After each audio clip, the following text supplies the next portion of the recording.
बारिश की शाम, बिजली चमक रही है। गरीब लड़का रवि नंगे पैर घर जा रहा है। रवि ने 2 दिन से ठीक से खाना नहीं खाया था। उसकी मां बीमार थी और घर में एक भी पैसा नहीं बचा था। अचानक रवि की नजर सड़क पर पड़े एक काले बटुए पर पड़ती है। अरे ये बटुआ! वो धीरे धीरे बटुआ खोलता है। अंदर बहुत सारे पैसे होते हैं। जिंदगी में पहली बार रवि के हाथ में इतने पैसे थे। रवि की सोच, इन पैसों से माँ की दवाई आ जाएगी, खाना भी मिल जाएगा, हमारी जिंदगी बदल सकती है। वो इधर उधर देखता है, वहां कोई नहीं होता। रवि तेजी से घर की तरफ चलने लगता है। तभी उसे पास की चाय की दुकान से रोने की आवाज सुनाई देती है। बूढ़ा आदमी रोते हुए, कल मेरी बेटी की शादी है और मेरा सारा पैसा कहीं गिर गया, अब सब खत्म हो गया। रवि अचानक रुक जाता है। रवि के सामने 2 रास्ते थे, अपने परिवार को बचाना या किसी अजनबी की जिंदगी। रवि धीरे धीरे अपनी जेब में रखा बटुआ पकड़ता है। रवि बूढ़े आदमी के पास जाता है।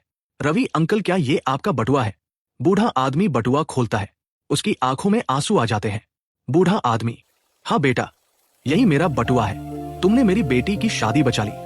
आसपास खड़े लोग हैरान रह जाते हैं। अगली सुबह एक बड़ी गाड़ी रवि के छोटे से घर के सामने रुकती है। वही बूढ़ा आदमी डॉक्टर और राशन लेकर आता है। बूढ़ा आदमी, ईमानदार लोग कभी अकेले नहीं रहते। रवि और उसकी मां की आंखों में खुशी के आंसू आ जाते हैं।